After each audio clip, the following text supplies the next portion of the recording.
Assalamualaikum warahmatullahi wabarakatuh. Hello everyone. Good morning. How are you today? I hope all of you guys are fine. Welcome back to YouTube channel Midnight with Miss Ya. Hari ini kembali lagi kita akan mereview materi IPS. Materi IPS hari ini yaitu tentang tokoh-tokoh pada masa kerajaan Hindu, Buddha, dan Islam. Sebelum mulai belajar, mari sama-sama kita mengucapkan basmalah. Bismillahirrahmanirrahim.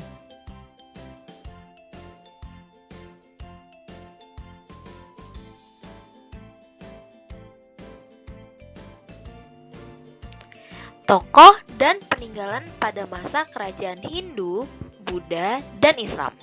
Hari ini materinya itu ya. Pada masa kerajaan Hindu, Buddha, dan Islam, kita memiliki banyak tokoh-tokoh yang berperan besar terhadap masyarakat. Berikut ini adalah beberapa tokoh beserta peninggalan kerajaan Hindu, Buddha, dan Islam, dan sikap kepahlawanannya.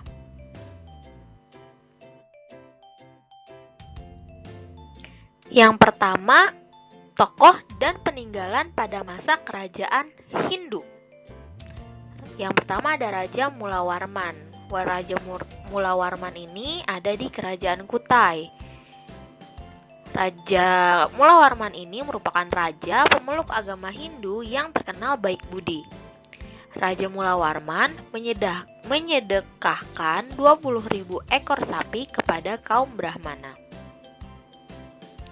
Dan untuk sikap kepahlawanannya, yang pertama, Raja Mulawarman ini adil dan bijaksana, lalu taat menjalankan ajaran agama serta mencintai rakyatnya. Yang ketiga, dermawan. Dan untuk peninggalannya, Raja Mulawarman ini merupakan Yupa.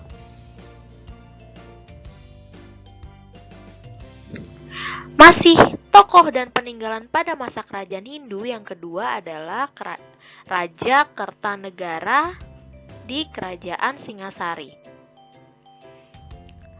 Raja Kertanegara merupakan raja pemeluk agama Hindu yang berhasil menaklukkan seluruh wilayah Nusantara. Sikap kepahlawanan dari Raja Kertanegara yang pertama, pantang menyerah dalam menyatukan Nusantara. Yang kedua, berani dan tegas menolak untuk tunduk kepada bangsa Mongol. Nah, berikut merupakan peninggalan pada masa Raja Kertanegara, yaitu Candi Singasari. Selanjutnya, tokoh dan peninggalan pada masa kerajaan Buddha. Ada Raja Bala Putradewa di kerajaan Sriwijaya. Raja Bala Putradewa merupakan raja pemeluk agama Buddha yang berhasil membuat kerajaannya sebagai pusat perdagangan, pelayaran, pendidikan, dan penyebaran agama Buddha di Nusantara. Dan sikap kepahlawanan dari Raja Bala Putradewa yang pertama, jujur dan disiplin dalam memimpin, dan yang kedua, adil dan bijaksana dalam menegakkan hukum. Untuk peninggalan dari Raja Bala Putradewa sendiri yaitu merupakan prasasti Kedukan Bukit.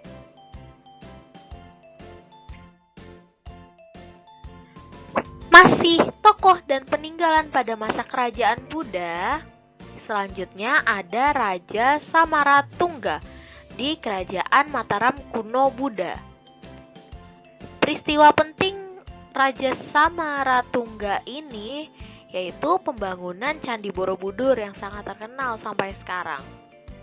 Nah, sikap kepahlawanannya yang pertama, Raja Samaratungga ini gagah dan berani, dan yang kedua penuh semangat, yang ketiga pantang menyerah.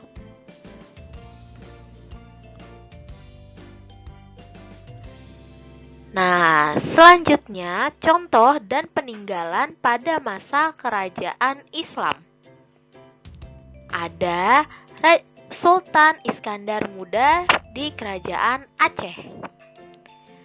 Sultan Iskandar Muda merupakan raja pemeluk agama Islam yang berhasil membuat kerajaan Aceh mencapai puncak kejayaan. Untuk sikap kepahlawanan Sultan Iskandar Muda sendiri, yang pertama adalah adil dalam menegakkan hukum, dan yang kedua selalu mengutamakan kesejahteraan rakyatnya.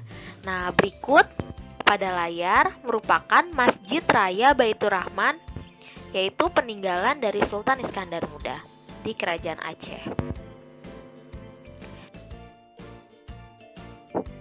Selanjutnya masih tokoh dan peninggalan pada masa kerajaan Islam. Yang kedua ada Raden Patah di Kerajaan Demak. Raden Patah merupakan raja pemeluk agama Islam yang menjadi penguasa pertama Kerajaan Demak. Untuk sikap kepahlawanan Raden Patah, yang pertama menghormati kebebasan beragama, dan yang kedua berani melawan penjajah. Nah, pada layar berikut merupakan Masjid Agung Demak yang menjadi peninggalan Kerajaan Demak.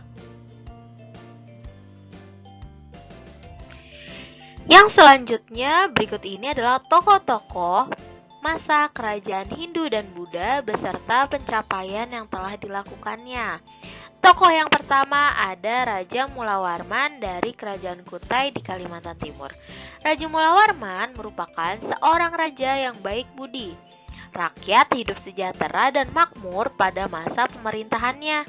Beliau juga pernah menyediakan 20.000 ekor sapi kepada kaum Brahmana saat upacara keagamaan. Beliau juga membagikan emas dan tanah kepada rakyatnya. Dan tokoh yang kedua ada Raja Purnawarman di Kerajaan Tarumanegara di Jawa Barat. Raja Purnawarman pencapaiannya yaitu membuat saluran air untuk mengairi lahan pertanian, lalu pemanfaatan sungai untuk mencegah banjir, dan Raja Purnawarman sendiri merupakan seorang raja yang bijaksana.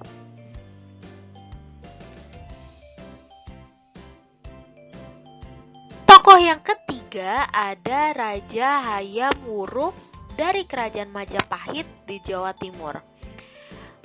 Raja Hayam Wuruk membawa Kerajaan Majapahit mencapai puncak kejayaan. Beliau juga menyejahterakan rakyat dengan membuka lahan pertanian dan pembuatan bendungan serta saluran pengairan. Rakyat hidup damai dan makmur, pertahanannya yang kuat dari serangan musuh.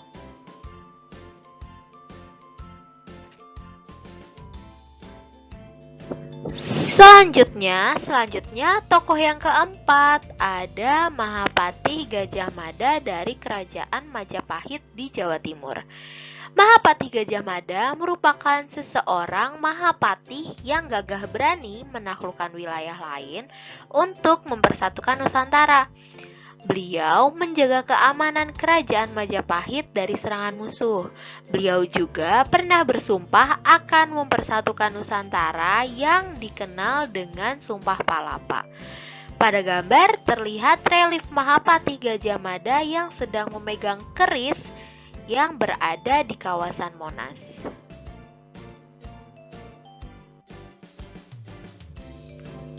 Tokoh yang kelima ada Raja Balaputra Dewa dari Kerajaan Sriwijaya di Sumatera Selatan.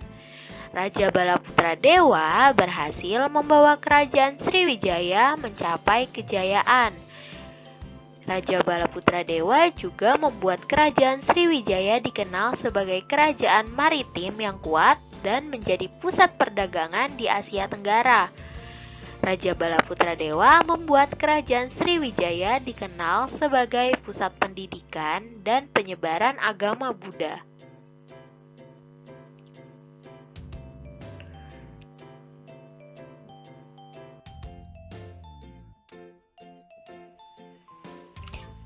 Hari ini kita akan membahas tentang perjuangan pahlawan pada masa kerajaan Islam. Agama Islam di Indonesia berkembang pesat di daerah pesisir. Penyebabnya adalah adanya kerjasama dagang antara pedagang Islam dan pedagang-pedagang di Indonesia. Makin kuatnya pengaruh Islam di kalangan penduduk mendorong tumbuhnya kerajaan-kerajaan Islam Nusantara.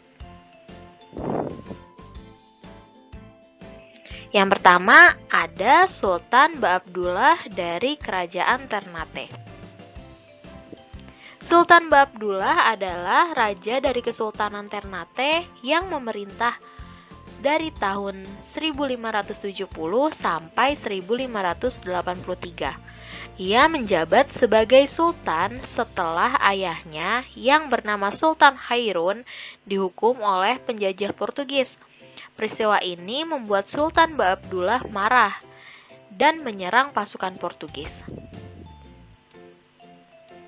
Sultan Ba'abdullah diberi gelar penguasa atas 72 pulau karena melakukan persekutuan dengan daerah di sekitar wilayahnya untuk mengusir penjajah. Peninggalan sejarah Kesultanan Ternate seperti Masjid Ternate, Makam Sultan Ba'abdullah, dan Benteng Kerajaan Ternate. Nah, untuk yang ada di gambar sekarang, salah satu peninggalan Kerajaan Ternate yaitu Masjid Ternate dari Kerajaan Ternate.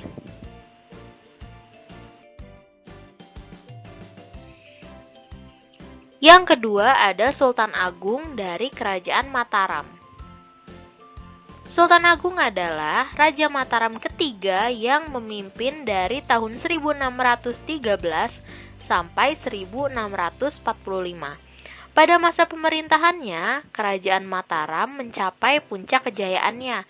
Daerah kekuasaan meliputi daerah di Pulau Jawa dengan bandar dagang di kota Jepara, Tegal, Pekalongan, Tuban, dan Gresik.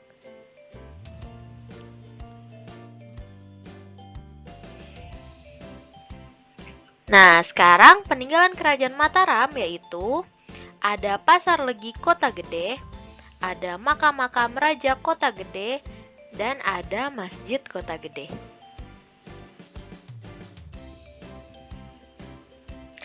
Yang ketiga ada Sultan Hasanuddin dari Kerajaan Gowatalo. Sultan Hasanuddin merupakan raja pemeluk agama Islam dari Kerajaan Gowatalo, Sulawesi Selatan, dan merupakan putra dari Raja Gowa ke-15. Sultan Hasanuddin memerintah Kerajaan Gowa mulai tahun 1653 sampai 1669. Kerajaan Gowa adalah kerajaan besar di wilayah timur Indonesia yang menguasai jalur perdagangan. Oleh Belanda, beliau dijuluki ayam jantan dari timur karena kegigihannya dan keberaniannya melawan Belanda.